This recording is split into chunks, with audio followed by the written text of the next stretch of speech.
ተመልካቾቻችን እንደምንቆያችሁን ወቅታዊ ፕሮግራማችን ተጀምሯል። በዛሬው ወቅታዊ ፕሮግራማችን እኔ ቁምነጋር ሽፈራው ከሻለቃ ዳንኤል አናንያ ጋር አብረን ቆይታ እናደርጋለን። ሻለቃ እንኳን ደህና መጡ። እንኳን ደህና ቆያችሁኝ። ሳምንቶት እንዴት ነበር?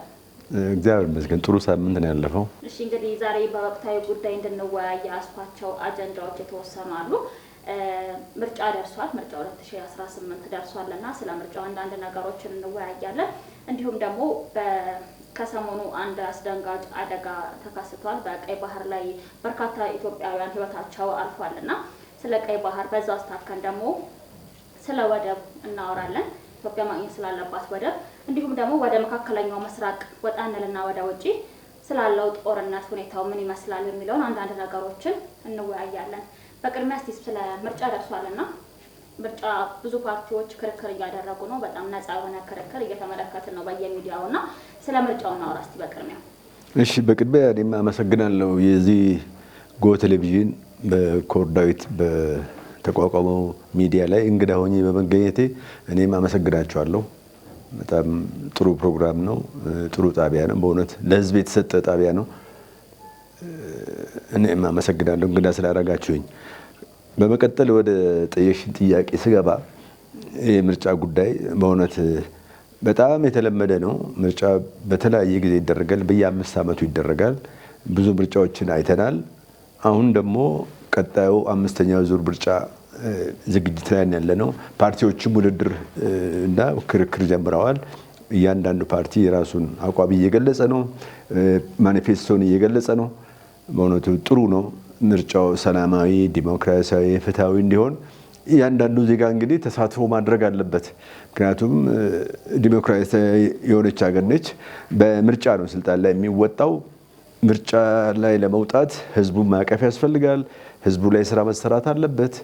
እያንዳንዱ ፓርቲ የራሱን ማኒፌስቶ ሲያብራራ ነገ በተግባር ሊያደርገው የሚችለውን ነገር ነው እንጂ የማይሆን ዳቦም ሊያስጨብጠን አይገባም። የማይሆን ተስፋም ሊሰጥ አይገባም። እያየን ያለ ነው ስለሆነ ነው። ምክንያቱም የተለያየ እኔ አሁን በእድሜ ብዙ ምርጫዎች አይቻለሁ። የተባለውና ስልጣን ላይ ሲወጡ የሚያደርጉት ነገር የተለያየ ነው እና ማኒፌስቶቸውን ተግባር ላይ መለወጥ መቻል አለባቸው። ህዝቡ የሚፈልገውን ነገር የህዝቡን ኑሮ ውድነት፣ የህዝቡን ብልጽግና ለማሳመር ጥረት መደረግ አለበት። እያንዳንዱ ፓርቲ በዚህ በአሁኑ ሰዓት ቅድመ ምርጫው በሚያደርጉበት ሰዓት ህዝቡን ሳቢ ያደረገ እውነት ሊሆን የሚችል ነገር መግለጽ አለባቸው። ምርጫው ደርሷል። ግንቦት አካባቢ መሰለ ምርጫው የሚደረገው። ለዚህ ምርጫ እንግዲህ እያንዳንዱ በየአካባቢው ምዝገባ ላይ ነው። በጣም ጥሩ ነው። እያየሁ ነው። እኔም በየቦታው ተዘዋውሬ ተመልክቻለሁ። ምዝገባዎች እየተካሄዱ ነው። ፓርቲዎች እየተወዳደሩ ነው። እንግዲህ አይቶ መምረጥ የህዝባችን ፋንታ ነው። ከኔ ጀምሮ ማን ይሻለኛል፣ ማን እየሰራ ነው፣ ማን ጥሩ እየቀሰቀሰ ነው፣ ማን እያደረገ ነው የሚለውን አይቶ ህዝቡ ነገ መሪው ነውና ስልጣን ላይ ወጥቶ የሚያስተዳድረው ነውና ህዝቡ ካየው ነገር በመነሳት ከተደረገለት ነገር በመነሳት ማንም መምረጥ እንዳለበት ይሄ የእያንዳንዱ ዜጋ ወይም የዲሞክራሲ መገለጫ ነውና ህዝቡ የራሱን ምርጫ የራሱን አስተዋጽኦ ማድረግ አለበት። ማን ይጠቅመኛል፣ ማን እየሰራልኝ ያለው፣ ማን ነው ዝም ብሎ ፕሮፓጋንዳ የሚያበዛው፣ ማን ነው እየሰራ ያለው፣ ማን ነው ወደፊት የሚሰራልኝ የሚለው ከኔ ጀምሮ የእያንዳንዳችን ፋንታ ነው። እችን ነው ማስተላለፍ የምፈልገው። በጣም ጥሩ። እንግዲህ ፓርቲዎቹ እንግዲህ እየሰማን ነው። በተለያዩ ማህበራዊ ሚዲያ ላይም ሊሆን ይችላል፣ በራሳቸው ፌስቡክ ፔጃቸው ላይ በተለያየ ሶሻል ሚዲያቸው ላይ የሚለጥፉት መልእክት አለና ምርጫው ክርክሩ እኩል እየተላለፈልን አይደለም፣ ሚዲያው እያዳላ ነው ለብልጽግና ፓርቲ የሚሉ ትችቶች አሉ። እሱ እንዴት ይመለከቱታል? ካዩት ከተመለከቱት ክርክር 1-3ም ሊሆን ይችላል ተመልክተው ይሆናል። እንዴት ያውታል? አዎ እዚህ ሀገር እንግዲህ ምን አለ መሰለሽ፣ በእርግጥ ብልጽግናውን ስልጣን ላይ ያለ ፓርቲ ነው። አቅም አለው። የበለጠ ሞር የመቀስቀስ አቅም ሊኖረው ይችላል። በተግባር እየሰራም ስለሆነ እውነት ለመናገር እኔ አሁን በግሌ ብልጽግናን ነው መርጠው። እየሰራ ያለ ስለሆነ ምንም አንደባበቅ አንዋሽም። እየሰራ ስለሆነ አቅምም ስላለው አገረ መንግስቱንም እየሰራና አገረ መንግስት ሆኖ እያገለገለም ያለ ህዝብ ነው። እውነት ከዚህ በላይ ማን ሊሰራ ነውና ነው እኔ አሁን እኔ እርግጠኛ ሆኜ የምናገረው። ምን እየተሰራ ነው? ስለ ሰላም ዋጋ እየተከፈለ፣ ስለ ልማት ዋጋ እየተከፈለ እውነት ለመናገር ይሄ ከተማ ይታያል። አዲስ አበባ ብቻ አይደለም፣ መላ ኢትዮጵያ ላይ በተለያዩ የክልል ከተሞች እያየን ነው ልማት። ከዚህ ቀደም የነበረው መንግስት እኮ ቢያንስ ቤተ መንግስቱን እንኳን ያላጸዳ መንግስታት ናቸው ያለፉት። ኢህአዴግ ብቻ አይደለም፣ ኃይለ ሥላሴም በዩ ደርግም በዩ መንግስቱ ኃይለማርያም ሚኒመም ቤተ መንግስታቸውን አላጸዱም። ይሄ መንግስት እኮ እንደመጣ የመጀመሪያ ቤተ መንግስቱን ያጸዳው፣ ወደ ቱሪዝም ነው የለወጠው ቤተ መንግስቱን። እና ከዚህ በላይ ምን ሊሰራ የሚችል ፓርቲ አለና ነው። እኔ አሁን ምንም እኔ ዳውት የለኝም ስለ ብልጽግና። አሁን ሚዲያዎች እንደዚህ አልተሰጠንም፣ በጀት አላቸው እኮ እርግጠኛ ነኝ ፓርቲዎቹም እንደሚሸነፉ ያውቁታል እኮ በጀቱን ለመጠቀም ካልሆነ በስተቀር ኦነስትሊ ለመናገር ካልሆነ ከምርጫ ቦርድ በጀት አለ፣ እንደገና ከዲያስፖራ በጀት አለ፣ ከውጭ አንዳንድ ድጋፎች አሉ ለእያንዳንዱ ተወዳዳሪ ፓርቲ እና እዚህ ጋር አሳካውልኝ የሚያቀርቡት ክርክር ተጋቢ ነው ብለው ያስባሉ? ለምሳሌ ኮሪደር ልማቱን ጥሩ በጎ ነገሮችን ከመጥፎ ጋር ያጋጩ ክርክር ያደርጋሉ። ትክክል ነው ነበርና ይሄን እንዴት ያውታል? ልክ ነው እኮ ይሄ በፊትም ጀምሮ ያየነው ነው። ማመስገን የለም። ኮሪዶሩ አፈረሰ ይባላል እንዴ? የፈረሱ እኔ አዲስ አበባን አንድ ባንድ ነው የማውቃት። አዲስ አበባ ነው ያደግኩት። አንድ ባንድ አውቃታለሁ። ፈረሰ የሚባለው በሙሉ መፍረስ የሚገባው ዛሬ ሳይሆን ድሮ ነው። እውነት ለመናገር እኔ በመፍረሱ ባለመፍረሱ የተጠቀምኩት ነገር የለም። በአይኔ ግን ስለማይ እውነት እናገራለሁ። እንኳን ፈረሰ ድሮ ነው መፍረስ የነበረበት እንዴ። ካዛንቺስ አሁን ተጋኖ የሚወራል። ላስቲክ ተለጣጥፎ ቢኖር የነበረ ህዝብ እኮ ነው። ሽንት ቤት ለ30 የሚኖርበት ሀገር እኮ ነው። ወረፋ ተጠብቆ ተራ በተራ የሚተኛበት ሀገር እኮ ነው። ይሄ ነው ፈረሰ የሚባለው? ለመኝታ ወረፋ ይያዝበታል እኮ። ካዛንቺስ በዩ 4 ኪሎ በዩ ወጣቱ የተበላሸበት እኮ ነው። እና አሁን እሱ አፈረሰ። ፎቅ ላይ እኮ ነው የወጡት፣ ተሰጥቷቸዋል እኮ። በእንትን ነው እኮ የሚታጠብ የነበረው ገንዳ። ይሄ መናገር ካስፈለገ ሻወር የለም። አሁን እኮ ሚኒመም ኮንዶሚኒየም ተሰጥቶታል። ኮንዶሚኒየም ላይ ወጥቶ የራሱ ሽንት ቤት የራሱ ሻወር ያለው ሰው ተሰጥቶታል። የቀበሌ ቤት የነበሩ ማለት ነው። ተከራይ ደግሞ ምንም ማድረጋቸው እድሉ ነው። የቤት ባለ ንብረት የነበረ ደግሞ ካሳ ተሰጥቶታል። ቤት መስሪያ በእርግጥ መሬት የህዝብ ነው። የመሬቱ ዋጋ ይሰጠው። የጣራና ግድግዳ ታስቦ ተሰጥቷል። በቂም ባይሆን ምን ማድረግ ይችላል? እስከ መቼ ነው ቻገር ታዲያ እንዲሁ እንዳለን የምንቀጥለው? አንድ ትውልድ እኮ ሲገነባ አንድ ትውልድ ይጠፋል። ሎጂክ ነው ይሄ። አንድ ይደሰታል፣ አንድ ይነሳል። እስቲ ሄደን አዋሬን እንመልከት። እናንተ ልጆች ናቸው አታውቁም መሰለኝ። አዋሬን ዛሬ አይታችሁታል? ቆሻሻ ከአዲስ አበባ ውስጥ የወረደ መንደር የነበረ ነው። ይሄ ነው እንግዲህ ያያዙ ፈረሰ ምናምን የሚባለው። ስለዚህ ይሄ ከምርጫ ጋር የሚገናኝ አይደለ። እንደውም የበለጠ ለብልጽግና እድል ይሰጣል። ይሄ ሁሉ ይኸውልሽ፣ እኔ አንድ ነገር ሲሰራ ይሄ ኮሪዶሩ ሲሰራ አንድ ምሳሌ ልንገርሽ። ሲኖ ትራክ የሚባል ገልባጭ ማሽነሪዎች አሉ። ቆሞ ነበርኩ በየጥጉ። አሁን አንድ ሲኖ የሚቆም አታይም። የሲኖ ባለቤት የማሽነሪዎች ባለቤት ከነ ልጆቹ ከነ ቤተሰቦቹ እየበሉ አይደለም። ልማቱ ላይ እየተሳተፈ ኢትዮጵያ አይደለ እንዴ ኮሪዶሩ እያለማ ያለው። አንድ እዚህ ፈረሰ ስትይ እዚህ ደግሞ ሌላ ተጠቃሚ አለ እኮ። ይሄ እንዴት ነው አናላይዝ የማይደረገው? ልማት ኮሪዶሩ ላይ ኢንጂነሮች ስራ እየሰሩ እኮ ነው። ስራ አጥተው የነበሩ እያለሙ እኮ ነው።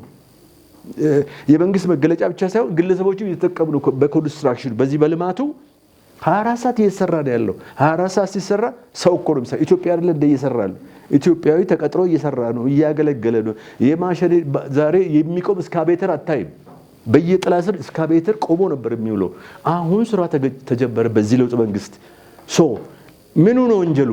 ኢትዮጵያዊ ተጠቀመ እኮ ነው። ኢትዮጵያዊ እየተጠቀመ ነው በኮሪዶሩ ልማት። አንድም ተቀጥሮ እያገለገለ ነው። 24 ሰዓት ሲሰራ 8 ሰዓት ነው ሰው የሚሰራው። ስንት ኢትዮጵያዊ ነው ስራ ያገኘው? ስለፈረሰ ብቻ ለማውራት ያለብን እያንዳንዱ በዚህ በኮንስትራክሽን ላይ የተሰማራው ሰው፣ በዚህ በልማቱ ላይ የተሰራው ሰው ቢያንስ ሚስት አለው፣ ልጆች አሉት፣ አባቱን ያግዛል። ሚስትም ባይኖረው እናቱን ያግዛል። ታዲያ ምንድን ነው ከእንትን ጋር የሚያገናኘው? እንደውም የአንበሳውን ድርሻ ለብልጽግና ይሰጣል። ስለ ማፍረሱ ስለ ግንባታ ካነሱ ለብልጽግና 100% ድጋፍ ሰጡ ማለት ነው። ለምን በአይናችን የምናየው ነው። አዲስ አበባ ውስጥ አንቺ አንድ ሩቅ ይተሽ ብትመጪ ከክፍለ ሀገር ለውጥ ያለሽ ሰፈርሽ ጠፋሻል እኮ። ታዲያ ምን ይፈጠር ከዚህ በላይ? ስለዚህ እኔ አልሰማቸውም በእውነት እና ጥሩ አይደለም። እውነቱም መናገር ያስፈልጋል። ሽንት ቤት የሌለ ሰው ሽንት ቤት ላይ ያገኘ ፈርሶ ቤት ያጣ ሰው የለም። እውነት ለመናገር ፈረሰ፣ ፎቅ ላይ ተሰጠው ኮንዶሚኒየም። አንዳንድ ቦታ ማን ነው ከነ ፈርኒቸሩ የተሰጣቸው አሉ እኮ። ይሄን እንዴት ነው ማን መሰክረው? መቼ ማን ይመስክር? ፈረንጅ መጥቶ ይናገር? እንደኛ ኢትዮጵያን እያየን ሶፋ፣ ቴሌቪዥን፣ ወንበር፣ ጠረጴዛ እኮ ተገዝቶ የሰጣቸው ሰዎች አሉ እኮ። ቅድም ምሳሌ ነግሬሻለሁ። ከፈረሱት ሁሉ በአንደኛ ደረጃ አሁን ያጌጠ አዋሬ የቆሸሸ ሰፈር ነበር፣ ቡትቶ የነበረ ነው። አንድ እድል ልስጣችሁ ነው፣ ጎብኙ እስቲ። እናንተም አልጎበኛችሁት እንደሆነ የደከመ ሰፈር ከአዲስ አበባ አሁን ዛሬ አታቂም። አባሬ ብትሄጂ እና እስከ መቼ ይቀመጥ እንደዚህ ተፋፍኖ? አንድም ነው የኢትዮጵያን ሕዝብ ያሰነፈው የቀበሌ ቤት የሶስት ብር ኪራይ መክፈል እያቃተው ሲቀመጥ የነበረ ነው። እሱ ፈርሶ ኮንዶሚኒየም ተሰጠ። ምን ይሰጠው ታዲያ? መቼ እንዲሁ ተፋፍነን እንቀጥል እንዴ? ዓለም እየተደነቀበት ነው። በዚህ በኮሪዶር ልማት ዓለም ተደንቆበታል። የሀገር መሪዎች እየመጡ እየጎበኙ ነው ያሉት። ኤክሳይት አድናቆታቸውን እየገለጹ ነው ያሉት። ማን ያመስግን? ምስጋና አልተለመደም እዚህ ሀገር። እኔ ከዶክተር አብይ ወይም ከወይዘሮ አዳነች አቤቤ ኮንታክት የለኝም። አይኔ የማየውን ግን መሰክራለሁ። እየሰሩ ነው ያሉት 24 ሰዓት አይተኙም እኮ ሲዞሩ ነው የሚያድሩት። ከዚህ በላይ ምን? ይሄን ጉዳይ ይሄ ልማቱን ጉዳይ ኮሪደሩን ጉዳይ ከምርጫ ጋር እናገናኝ ካሉ እድሉ እንደውም ለሚመለከተው ወደ ብልጽግና ይሄዳል ማለት ነው። እንደውም ቻንሱን ለብልጽግና ሰጡ ልማቱን ካነሱ። እሺ፣ በቀጣይ ስለ ቀይ ባህር ላይ ሰሞኑን በርካታ ኢትዮጵያውያን ባህር ላይ መርከብ ተጋልብጦ ህይወታቸው አልፏልና በጣም ዓለም ሀገር ያዘነበት ጉዳይ ነውና የቀይ ባህር ጉዳይ ደግሞ አሁንም መንግስታችን እየጠየቀው ያለው መላው ኢትዮጵያዊ ወደባችን ይመለስ እንፈልጋለን ቀይ ባህርን እያለ እየታገለ ባለበት ሰዓት ነው ይሄ ነገር የተከሰተውና የቀይ ባህር ወደብ ቢሰጠን የስራ ዕድል ይፈጠራል ኢትዮጵያ ላይ። እነዚህ ስደተኞች ደግሞ ሀገር አቋርጠው የሄዱት አንድም የስራ ዕድል አጥተው ባህርም ስለሌለን ወደብም ስለሌለን ነውና እስቲ ስለ ቀይ ባህር እናውራ። ይሄን አያይዘን በጣም ጥሩ ነው። ይሄ በባህር ላይ እየሰመጡ የሚያልቁ ወንድሞቻችን በመላ ዓለም የተለመደ ነው። ብዙ ጊዜ ቀይ ባህር ላይ ብቻ አይደለም፣ ሜዲትራኒያን ራሱ በዚህ በሊቢያ አድርገው ሲሄዱ እየሰመጡ 10 ሰው ቢነሳ 2 ሰው ነው የሚያልፈውና የሚሻገረው። ብዙዎቹ ባህር ላይ ይሰምጣሉ። ቀይ ባህር ብቻ በየጊዜው ነው። የዚህ ሁሉ መንስኤ ድህነት ነው፣ የኢኮኖሚ ማነስ ነው፣ የኢኮኖሚ ችግር ነው። የኢኮኖሚ ችግር ደግሞ ሁለንተናዊ ነው። ቀይ ባህርን ስላጣ ብቻ አይደለም፣ ብዙ ችግር አለብንና ኢኮኖሚው ነው እኮ ለስደት የሚዳርገው። መልካም አስተዳደር እጦትም ጭምር ነው ለስደት የሚዳርገው። አይገርምም? በየጊዜው ነው እና ሁሌ ነው የምንሰማው ዜናውን። ይሄ የኢኮኖሚ ችግር ሲቀረፍ ነው አሁን አባይን ገምተና የተለያዩ ቦታዎች እየተሰሩ ያሉት። ስደቱ አላስፈላጊ ነው። ያንን ገደብም አልፎ የሚሰደዱ ሰዎች እየተጎዱ ነው። 100 ሰው ይነሳል በጀልባ መስመጥ በምን 20 ያልፋል፣ 10 ያልፋል። ስደት ደግሞ ምንድን ነው? ከተነሱ ሰዎች አንዱ አልፎለት አረብ ሀገርም ደርሶ ወይ አውሮፓም ደርሶ አልፎለት ቤተሰብ ይረዳል። ያን እያየ ሌላው ደግሞ ይቀጥላል። ጠዋት ዛሬ እኮ መንግስት የሚያመጣቸው ሰዎች ተመልሶ ይሄዳሉ። የሚገርም እኮ ነው። ከውጭ ሀገር በቃም ብለው ይመለሳሉ። በ3 ቀን ውስጥ ተመልሰው እነዛው ሰዎች ይሄዳሉ። ስለዚህ ህዝቡም መታገስ አለበት። ህዝባችን ጋር ምን ችግር አለ መሰለሽ? በአንዴ ትልቅ ነገር የመመኘት እዚሁ መስራት ሲቻል በትንሽ ነገር መነሳት ይቻላል። ብዙ ሰዎች ማየት ይቻላል። በትንሽ ነገር ተነስቶ ላይ የሚደረስ ነገር አለ። የስራ ፍላጎት አገርን ደግሞ አገሬ ላይ ሰርቼ ልለወጥ ማለት ነው። ልክ ነው። አንዳንዶቹ ለወላጆቻቸው ቤት ይሰራሉ። እሱ ይታያል። መኪና የሚልኩም አሉ። ግን ከ10 አንድ ነው። ሌላው ሄዶም እኮ ይመለሳል ተይዞ ይመለሳል እና ሰክሰሱ ጥቂት ነው 1% 2% ነው ስደቱ ጥሩ አይደለም እና እኛም ደግሞ ኢኮኖሚያችን ሲያድግ እዚሁ ሰርቶ ለመብላት ጥረት ይደረጋል እንጂ ስደቱ የሚደገፍ አይደለም ከዛ ተቸግሮ ደግሞ አልፎም ደግሞ አንዳንድ ችግሮች ይታያሉ ለዚህ ሁሉ ኢኮኖሚ ወሳኝ ነው ኢኮኖሚያችን ማደግ አለበት ለኢኮኖሚያችን ማደግ አሁንኛ ላንድ ሎክ ሆነናል በማናቀው በተጨበረበረ ሚሁን ባሻጥር ወደብ አጥተናል ወደቡ እንደልባችን ቢሆን ኖሮ የራሳችን ወደብ ቢሆን ኖሮ የራሳችን የባህር በር ቢሆን ኖሮ ለጅቡቲ ምን ከፍለው ገንዘብ በጣም ብዙ ገንዘብ ነው እሱ ወደ ሀገር ውስጥ ተመልሶ ለኢኮኖሚ ልማት መዋል ይችላል ያን ደግሞ አሁን የለውጥ መንግስት ባስቀመጠው አቅጣጫ በሰላማዊ መንገድ በዲፕሎማሲያዊ መንገድ የባህር በር እንድናገኝ ይሄ አዲስ ጥያቄ አይደለም የባህር በር መብታችን ነው የነበረን ነው በሆነ ጉዳይ ተወሰደብን በተፈጥሮ አላጣንም የኛ የነበረ ነው በማናውቀው ሁኔታ ተወሰደ ያ መመለስ አለበት ነው ዓለም ደግሞ ይደግፈናል ለምድር ቢደግፈን በማናውቀው መንገድ እንደተወሰደ እንጂ ናቹራሊ የኛ የነበረ ነው በታሪክም በጂኦግራፊ አቀማመጥም ቀይ ባህር የኢትዮጵያ እንደነበረ ዓለም ያውቃል ይሄን ጥያቄያችንን ዓለም እንዲቀበለውና ወደኛ አስተሳሰብ እንዲገባ ተደርጎ ወደባችን ቢስተካከል ኢኮኖሚያችን ይጠነክራል ኢኮኖሚያችን ይበለጽጋልና ስደቱም ይቀንሳል ለማለት ነው በጣም ጥሩ እንግዲህ ስለዚህ የቀይ ባህር ከዚህ ሳንወጣ እንግዲህ ወቅታዊ ጉዳይም ስለሆነ ወደ ማግኘት አለባት ኢትዮጵያ ኢኮኖሚያዊ ችግራችን ይቀርፋል የምናወጣው ለወደብ ኪራይ የምናወጣው በርካታ ብሮች አሉና ያ ነገር መቀረፍ አለበት የባህር በራችን ተመለሱ እዚህ ላይ አንድ አለ የምጨምረው ኢኮኖሚያዊ ጥቅሜታው ብቻ አይደለም ሉዓላዊነታችንም ይረጋገጣል የባህር በርና ወደብ ይለያያል ወደብማ አሁንም በገንዘባችን እየተጠቀምን ነው በጅቡቲ ሌላም ወደብ ይርቅ እንደሆነ እንጂ መጠቀም እንችላለን ባህር በር ግን የሁሉና መሰረት ነው ለምን የምንፈልገውን ዕቃ ሆነ ማንኛውንም ነገር አክሰስ ማድረግ እንችልበታለን ማውጣትም ማስገባትም አሁን እኮ በጅቡቲ ገንዘብ መክፈል ብቻ አይደለም ሉዓላዊነታችን እርግጠኛ አይደለም ምክንያቱም የጅቡቲ ደህንነቶች ይፈትሻሉ የምንጭነውና የምንልከውን ዕቃ ያ ይቀራል ያ ትልቅ አድቫንቴጁ እሱ ነው ኢኮኖሚው ማበልጸጉ ብቻ ሳይሆን ለወደብ ከፍለ ክራይ ብቻ ሳይሆን ሉዓላዊት ሀገር መሄድ መውጣት ያለ ገደብ ያን ይፈጥራል ቀይ ባህር ያ እድል ትልቅ እድል ነው ያ ነው መመለስ ያለበት ምን መደረግ አለበት እንዲመለስ አሁን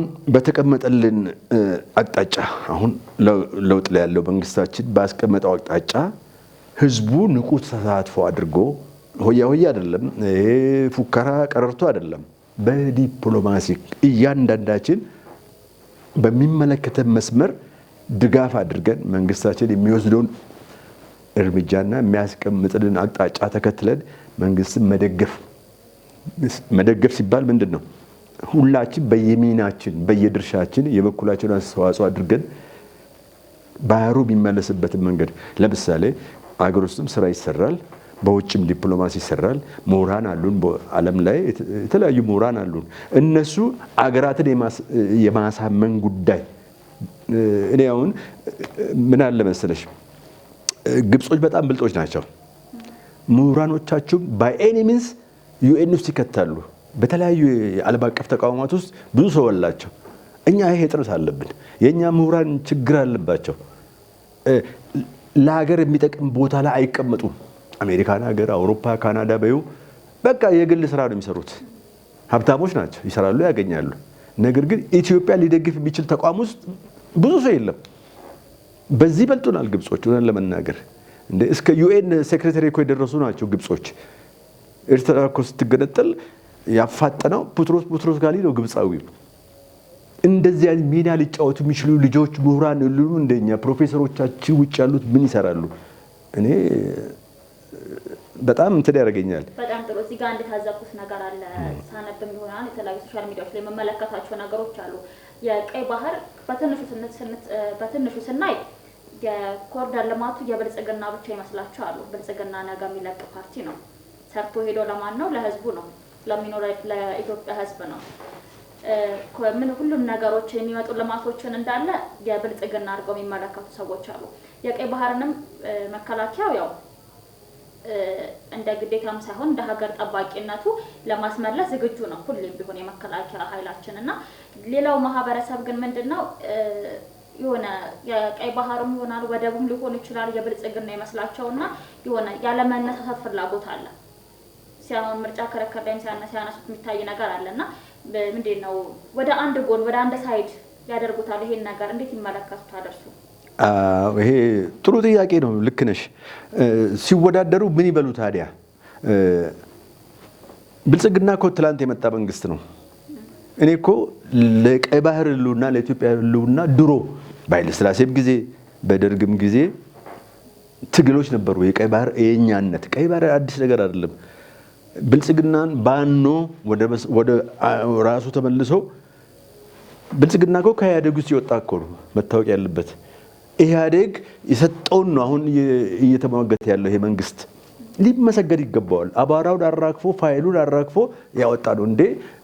በተጭበረበረ መንገድ እኮ ነው ሄደው ወደ ኋላ ተመልሶ የራሱን ስህተት አርሞ ማለት ከኢህአዴግ ጋር ስለነበረ ማለት ነው ብልጽግና የነበረውን ስህተት ኢህአዴግ እንዴት አድርጎ እንዳስረከበ ከእንቅልፉ ተነስቶ ይመለስ ማለት ለጊዜው እንትን አጀንዳ ለማስቀየር ነው ለምርጫ።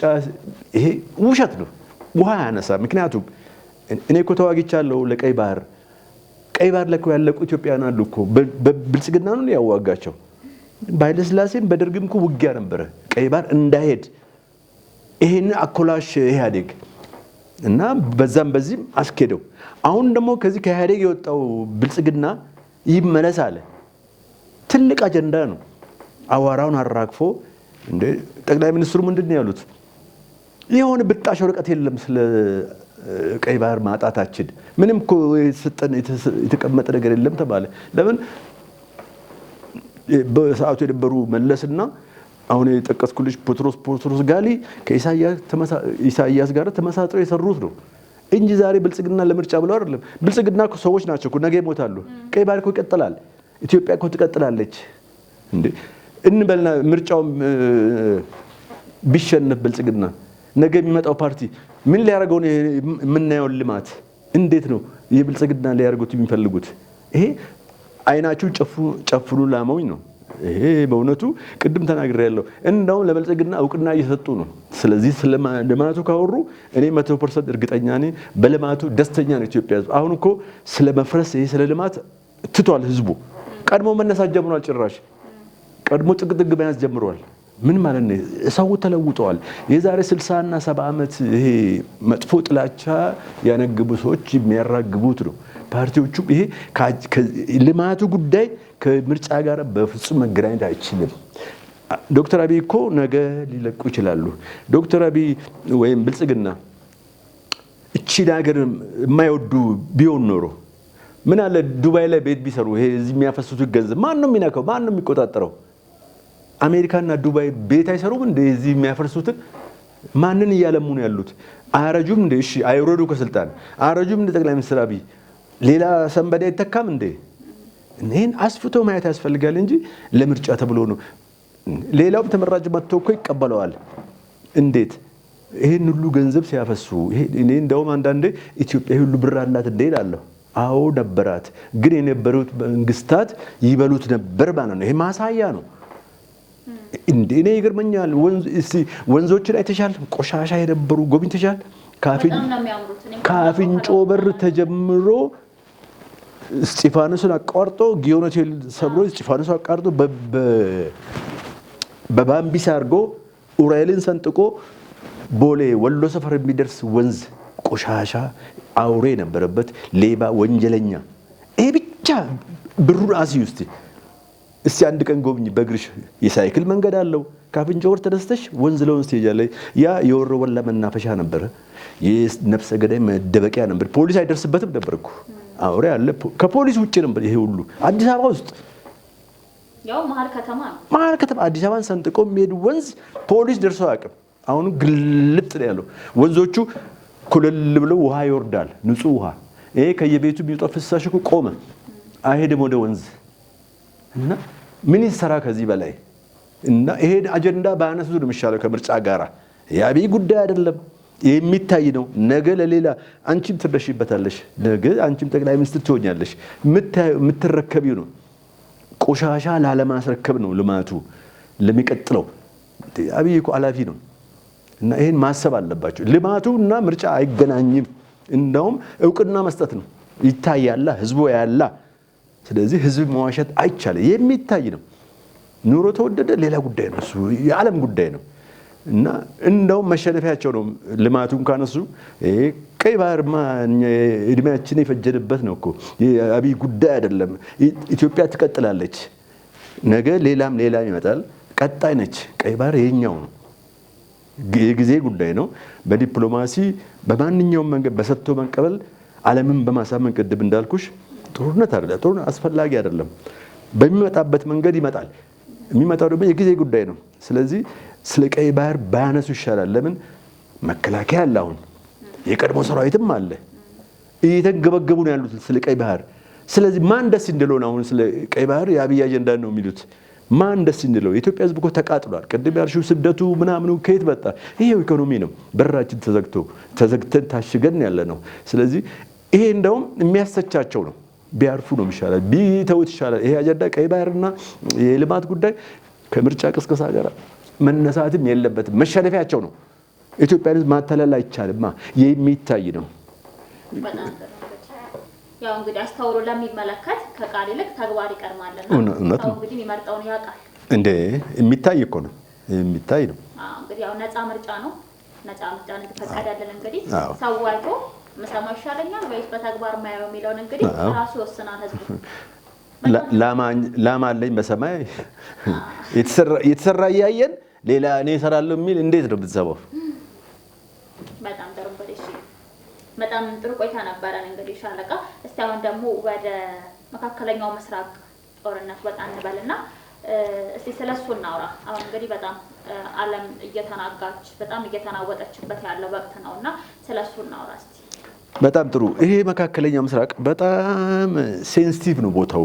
ከጥንትም ጀምሮ ውጊያ ያጣውም። ይሄ ምንድነው የዓለምን እንትን ነው የሚያሳየው ኃይል አሰላለፍ ከበፊት ጀምሮ።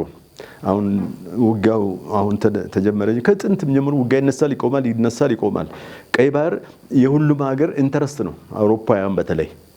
ለምን ይሄ መተላለፊያውን ከቀይ ባህር ጀምሮ ይሄ ስዊዝ ካናል ጀምሮ መተላለፊያ ነው። ጦር ቤዝም ነው።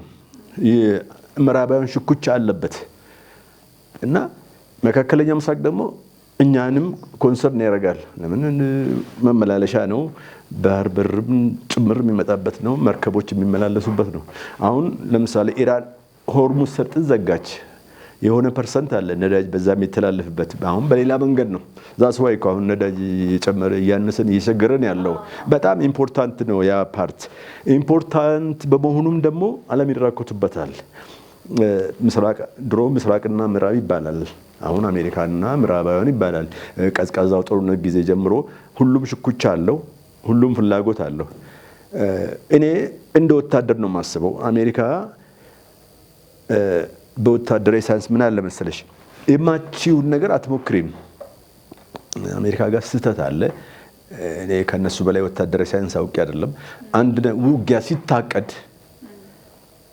ውጊያ 72 ሰዓት ማለፍ አልነበረበትም። እንደኔ የሚያርበኝ ሰው ካለ ጣቢያ የሚከታተል ያርበኛል። የምታሸንፊውን ነገር ነው መጀመሪያ ያለብሽ። ከዚህ በፊትም ከ3 እና ከ6 ወር በፊትም ከኢራን ጋር ጦርነት ተደርጓል። ተፈታተሹ ማለት ነው። አሁን እንደገና ሁኔታ ማረጋገጥ ይባላል። አናላይሲስ ሲቹዌሽን ይባላል። እችላለሁ አልችልም፣ ምን ይዤ ያ ምን ይዟል ተብሎ እኔ አሁን በነገርሽ ላትረጂኝ ትችላለሽ። ወደ 6 አንቀጾች አሉ ውጊያ ለመጀመር።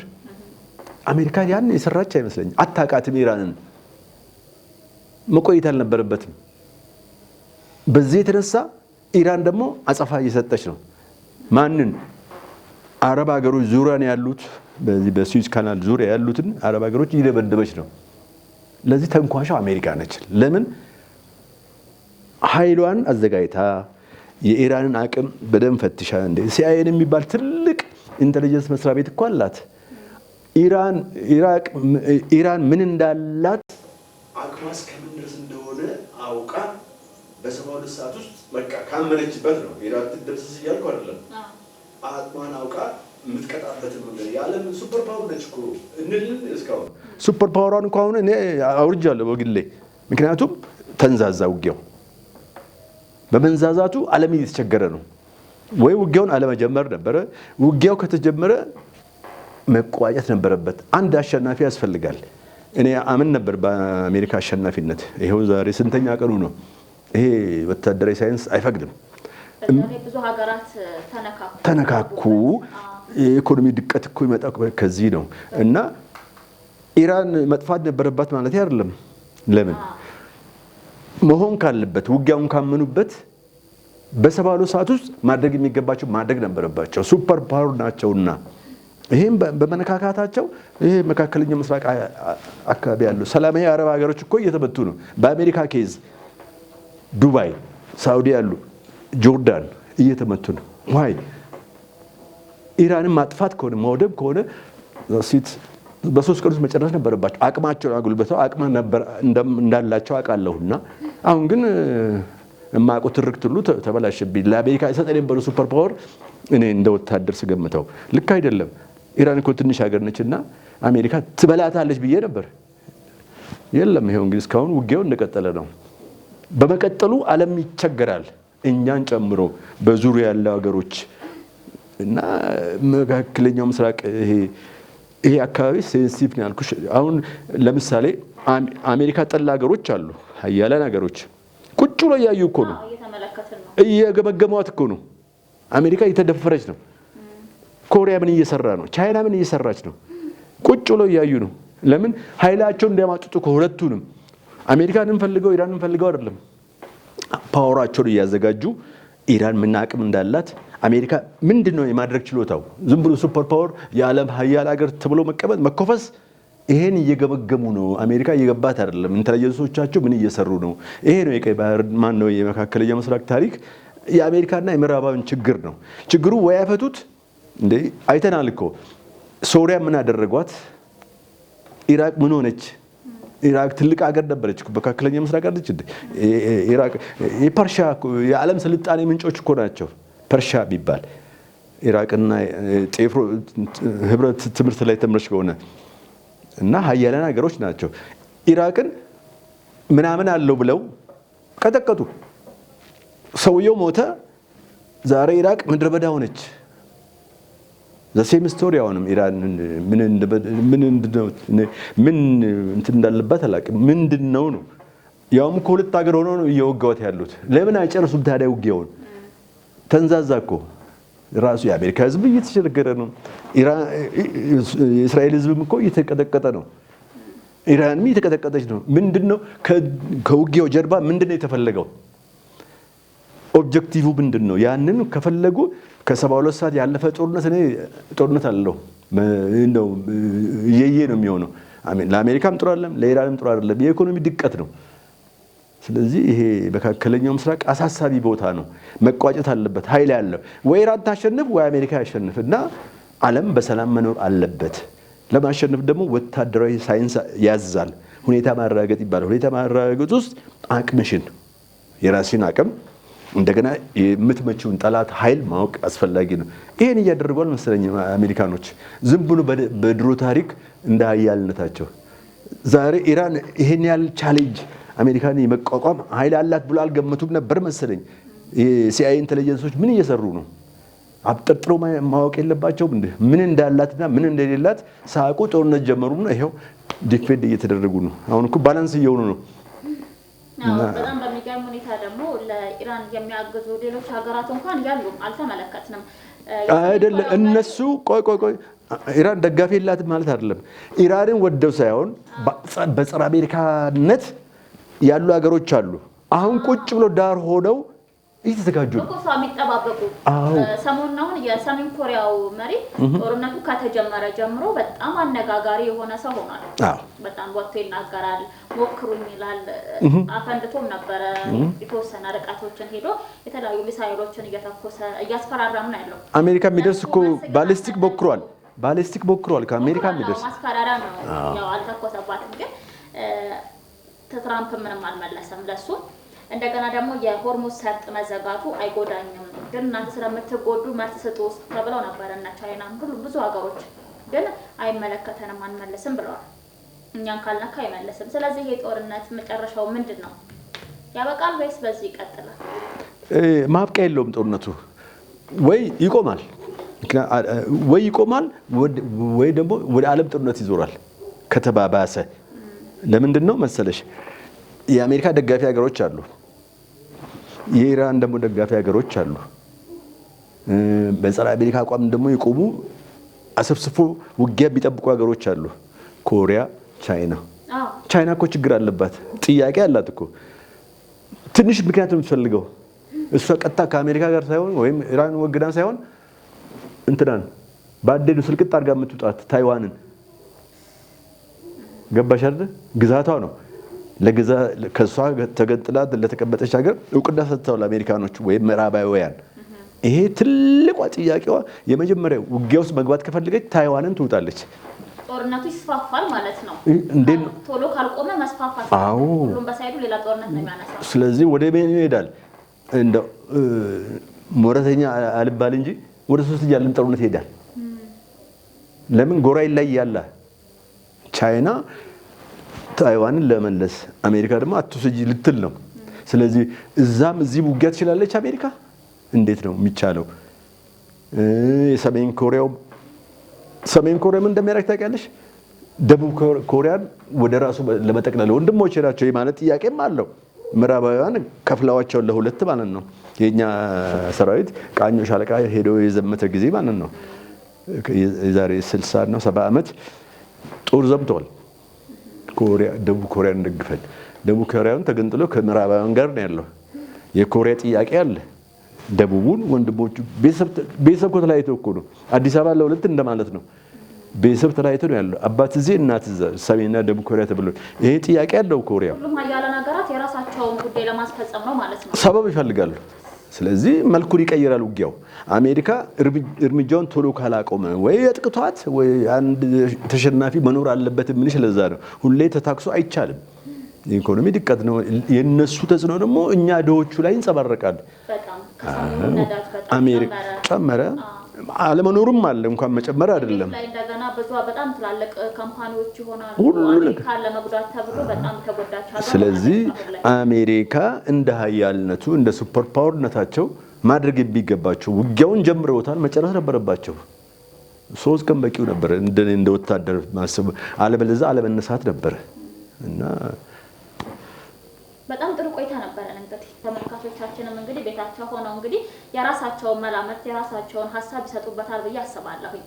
ቀጣይ እንግዲህ በሌላ ወቅታዊ ጉዳዮችን ይዘን እንመጣለን። ሻለቃ እሺ፣ በጣም እናመሰግናለን። እሺ፣ እኔም አመሰግናለሁ። እንግዲህ ተመልካቾቻችን ከሻለቃ ዳንኤል አናንያ ጋር የነበረን ቆይታ ይሄን ይመስል ነበረ። ሳምንት በሌላ ወቅታዊ ጉዳይ እስከምንገናኝ ድረስ ሰላም ቆዩ።